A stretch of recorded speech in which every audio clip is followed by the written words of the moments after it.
Hello guys, welcome back to our channel. Episode ആരംഭിക്കുമ്പോൾ കാണിക്കുന്നത് വിശാലിന് പ്രസാദം കൊടുക്കുന്ന പാറുവിനെയാണ്. അതേസമയം ഗായത്രിയെക്കുറിച്ചൊക്കെ വിശാൽ പറഞ്ഞുകൊണ്ടിരിക്കുമ്പോൾ എങ്കിലേ നമുക്കാദ്യം പ്രസാദം അമ്മയ്ക്ക് കൊടുക്കാം, എന്നിട്ട് കഴിക്കാമെന്ന് പറഞ്ഞ് പാറു വിശാലിനെ കൂട്ടിക്കൊണ്ട് ഗായത്രിയുടെ ഫോട്ടോയ്ക്കരികിലേക്ക് ചെല്ലുകയാണ്. തുടർന്ന് അവിടെയുള്ള പാത്രത്തിലേക്ക് അല്പം പ്രസാദം ഇടുമ്പോൾ അവിടെ ഇരുന്ന ചെടിയിലേക്കും പ്രസാദം വീഴുകയാണ്.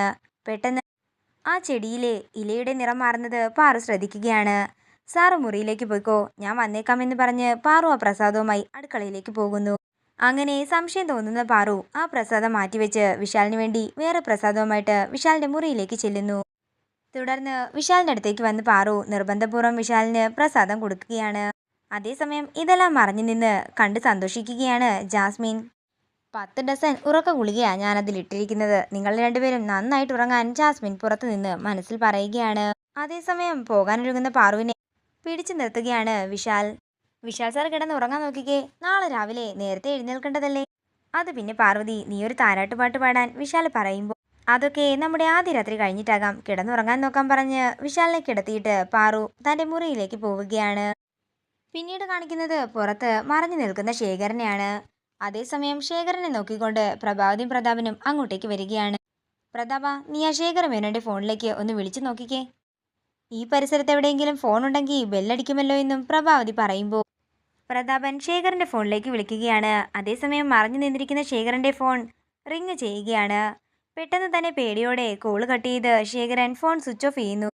ഇനി നിന്റെ ഫോണിൽ നിന്ന് വിളിക്കണ്ട, ഞാനൊന്ന് വിളിച്ചു നോക്കട്ടെ എന്ന് പറഞ്ഞ് പ്രഭാവതി വിളിച്ചു നോക്കുമ്പോൾ ശേഖരന്റെ ഫോൺ സ്വിച്ച് ഓഫ് ആയിരുന്നു.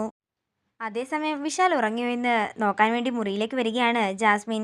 വിശാൽ ഇതുവരെ ഉറങ്ങിയില്ലല്ലോ എന്ന് പറഞ്ഞുകൊണ്ട് ജാസ്മിൻ മുറിയുടെ പുറത്തേക്ക് ഇറങ്ങുമ്പോൾ അങ്ങോട്ടേക്ക് ജഗ്ഗിൽ വെള്ളവുമായിട്ട് പാറു വരികയാണ്. തുടർന്ന് പാറു തന്റെ മുറിയിലേക്ക് നേരെ പോകുന്നു. പിന്നീട് കാണിക്കുന്നത് പല്ലവിയെയും വിപിനെയുമാണ്. വിപിനെയും കൂട്ടിക്കൊണ്ട് പല്ലവി പൗർണമി പൂജ ചെയ്യാൻ ഒരുങ്ങുമ്പോൾ വിപിൻ ചിരാത് കത്തിച്ചു കൊടുത്ത് അവിടെ നിന്ന് പോവുകയാണ്.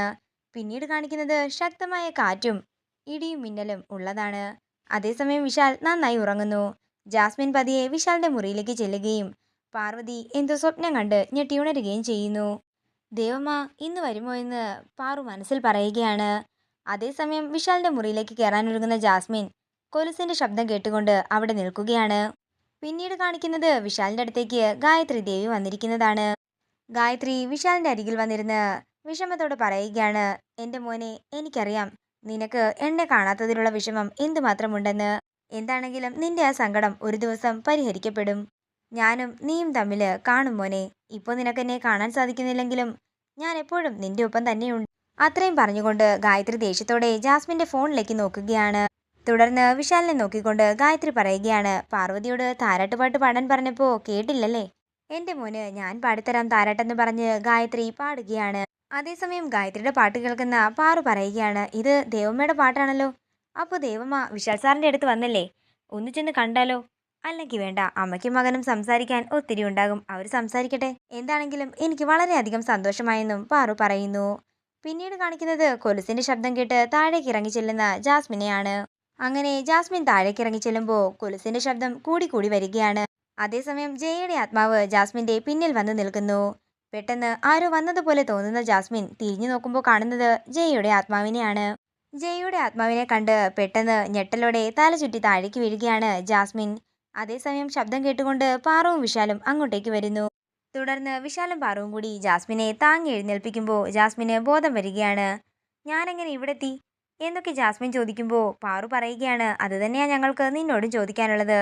നിന്റെ മുറിയിൽ ഉറങ്ങാൻ കിടന്ന നീ എങ്ങനെ ഇവിടെ എത്തിയത്? അതേസമയം ജയയെ കണ്ട കാര്യമോർത്ത് പേടിച്ച് അലറുകയാണ് ജാസ്മിൻ.